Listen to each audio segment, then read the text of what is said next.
They want to kill his voice and his body at the same time. But let this be crystal clear. If they dare lay a hand on him, the country will grind to a halt.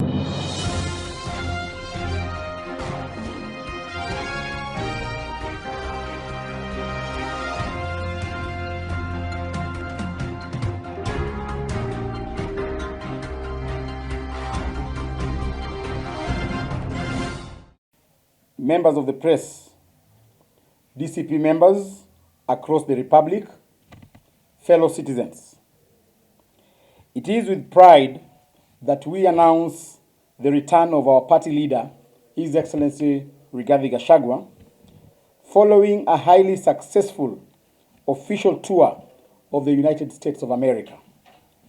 I am pleased to announce to the country that his plane will land at the Jomo Kenyatta International Airport on Thursday, 21st August 2025 at exactly 12 noon.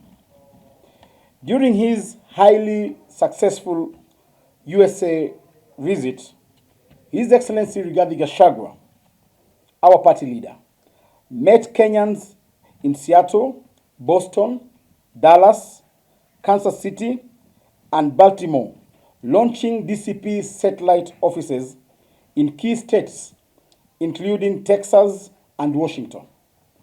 He rallied our brothers and sisters abroad to prepare for active political participation and to return home to help rebuild this nation from the ruins of corruption and misrule.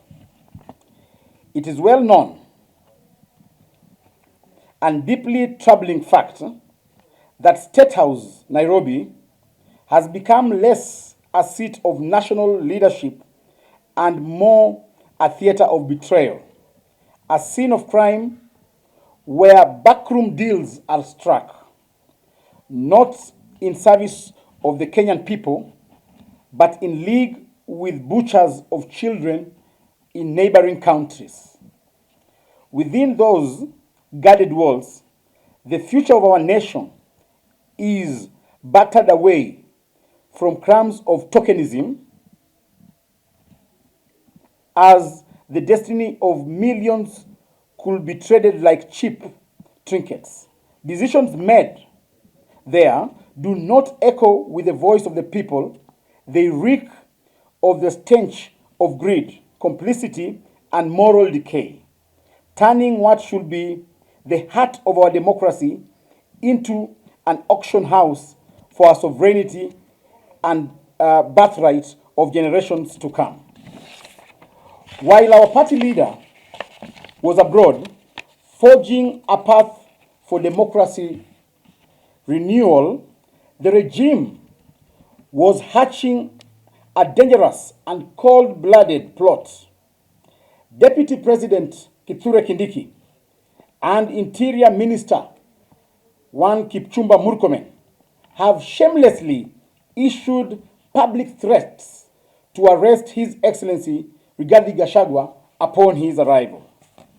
Intelligence reaching us points to a scheme so evil, so cowardly, that it chills the soul.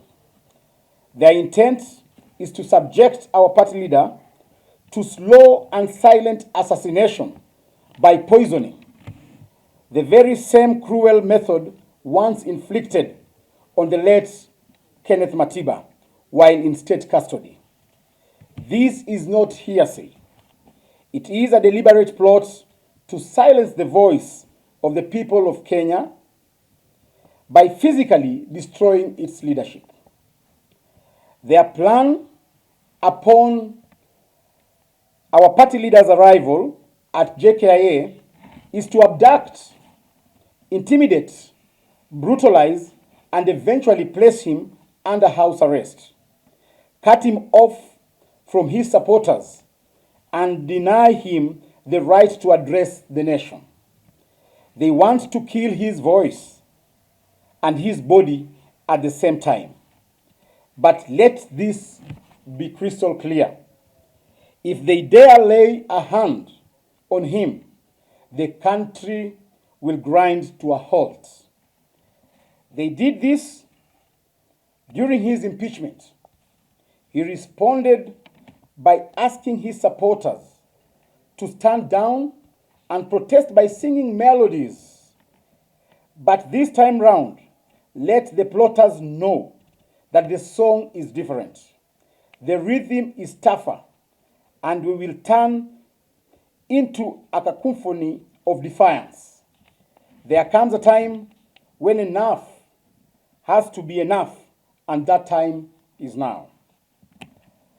Honorable Nelson Koech, the chairperson of the National Assembly Defense, Intelligence and Foreign Relations Committee, has revealed another calculated provocation, a plan to divert His Excellency Rigathi Gachagua's flight to Mombasa or Kisumu International Airport so that they deny him an opportunity to give a much anticipated address to the nation. This disruptive plan by a paranoid regime will not only disrupt the travel plans of innocent passengers, but also risk damaging Kenya's foreign relations. Our message is simple. We will not be intimidated.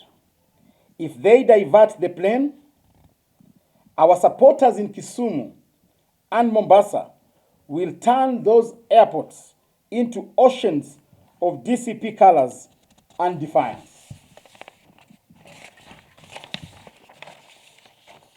This threat is not new. It is part of a sustained campaign to cripple the opposition with brutality.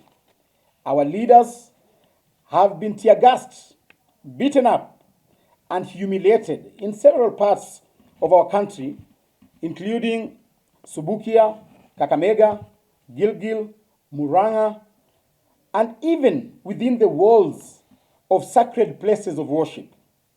This is the mark of a regime that fears the people's will and seeks to drown it in violence. We are calling upon our supporters in Nairobi, Kisumu, and Mombasa to turn up in unprecedented numbers. This is not just a welcome.